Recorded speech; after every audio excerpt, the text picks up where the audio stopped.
Olá! Hoje a gente vai mergulhar num tema fundamental do direito empresarial aqui no Brasil, as sociedades. Vamos focar nas regras gerais e, olha só que interessante, naquelas sociedades que já existem na prática, mas ainda não têm personalidade jurídica própria, as não personificadas.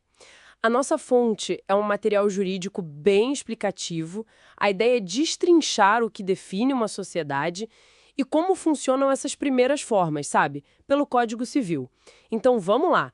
Para começar, o que a lei diz que é uma sociedade?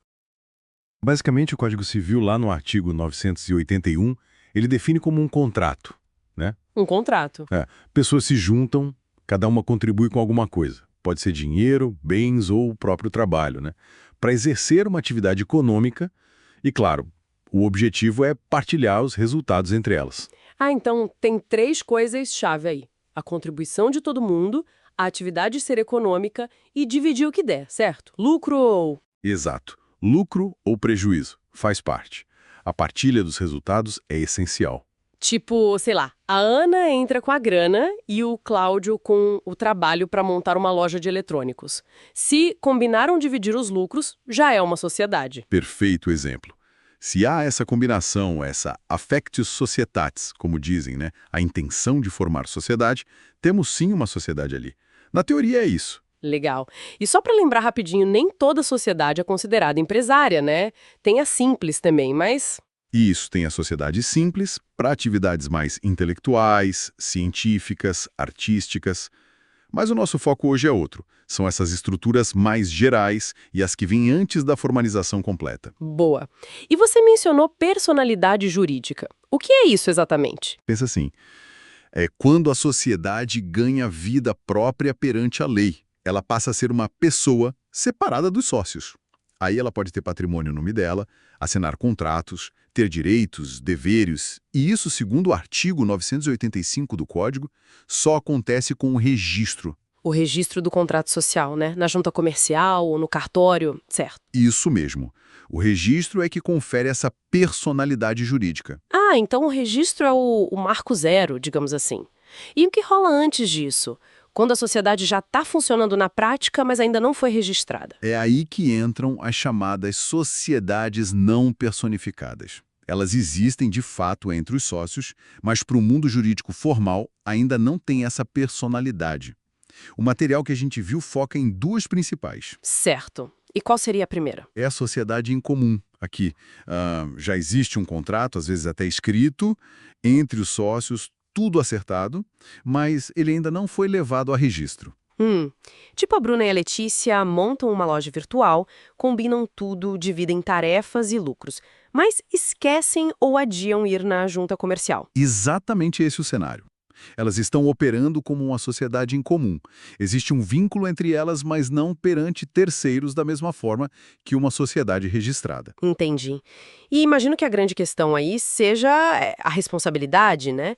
Pelas dívidas, por exemplo. Bingo! É o ponto mais crítico. O artigo 990 do Código Civil trata disso. Ele diz que, primeiro, os bens da própria sociedade respondem pelas obrigações. Os bens que os sócios colocaram no negócio, tipo o estoque da loja virtual. Isso, o patrimônio especial da sociedade. Mas, e se não for suficiente para pagar tudo? Aí, imagino que sobrem para os sócios. Exato! E aí a coisa fica séria.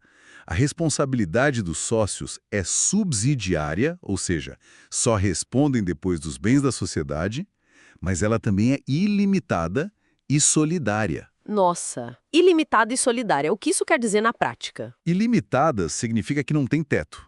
Responde com todo o patrimônio pessoal. E solidária quer dizer que um credor pode cobrar a dívida inteira de qualquer um dos sócios, que depois tem que se acertar com os outros. É um risco bem alto. Uau! Realmente, parece bem arriscado. Por que alguém operaria assim? Muitas vezes é uma fase inicial, sabe? Para começar logo. A agilidade às vezes fala mais alto no começo. Mas é fundamental ter consciência desse risco e buscar o registro assim que possível. O STJ, inclusive, já confirmou várias vezes essa responsabilidade pessoal dos sócios. Faz sentido. Começar rápido, mas o risco pessoal é pesado.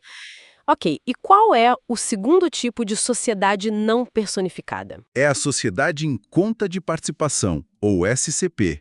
Essa é bem diferente da sociedade em comum. É quase uma sociedade interna, meio secreta. Está lá nos artigos 991 a 996 do Código. Secreta? Como assim? Ela tem duas figuras principais. O sócio ostensivo, que é quem realmente toca o negócio, quem aparece para o mercado, contrata, faz tudo em nome próprio, e o sócio participante, que às vezes chamam de oculto. Oculto? Ele faz o quê? Geralmente entra com capital, o investimento, e fica mais nos bastidores. Ele não se envolve na gestão do dia a dia e não aparece para terceiros como fornecedores ou clientes. A relação dele é direta com o sócio ostensivo. Que interessante. Dá pra dar um exemplo? Claro! Pensa no Jorge, que tem uma lanchonete. Ele é o sócio ostensivo. A Paula acha um negócio promissor e resolve investir uma grana boa, se tornando sócia participante. Para os fornecedores, os clientes, os empregados, só o Jorge existe e responde pela lanchonete. A Paula só tem um acordo interno com o Jorge para receber a parte dela nos lucros. A ideia é a discrição para o investidor. Entendi. E a responsabilidade na SCP, como fica? O sócio participante, o investidor oculto, ele está protegido das dívidas? Em regra, sim. Perante terceiros, a responsabilidade é toda do sócio ostensivo, porque é ele quem contrata, quem age em nome próprio. O participante não tem, a princípio, vínculo com os credores da atividade. Ah, então parece uma boa opção para quem só quer investir. É, mas tem um porém importante no artigo 995. Se o sócio participante começar a participar das relações externas, a negociar com fornecedores, a se apresentar como sócio para o mercado, aí ele perde essa proteção. Ah, então ele não pode dar a cara. Exatamente. Se ele participar ativamente da gestão externa, ele passa a responder solidariamente junto com o sócio ostensivo.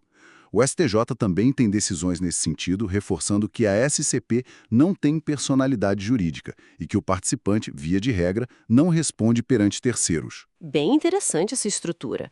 Parece útil para captar investimento sem expor tanto o investidor, desde que ele fique quieto no canto dele, né? Isso. É muito usada para projetos específicos ou quando alguém quer só o retorno financeiro mesmo, sem se envolver na operação ou ter um nome associado publicamente ao negócio. Então tá. Para a gente amarrar as pontas. Sociedade começa como um contrato para um fim econômico. Isso. O registro na junta comercial é o que dá a tal personalidade jurídica, né? A identidade própria. Perfeito. Antes disso, a gente pode ter a sociedade em comum, que já funciona, mas o risco para o patrimônio pessoal dos sócios é bem alto, com responsabilidade ilimitada e solidária. Exato. Esse é o ponto-chave da comum. E tem também a SCP, a Sociedade em Conta de Participação, que é mais interna. O sócio ostensivo é quem aparece e responde lá fora, e o participante fica nos bastidores, protegido desde que não se meta na gestão externa. Resumiu bem. São as duas formas principais antes da personalização. Compreender isso parece mesmo a base para muita coisa no mundo dos negócios, né?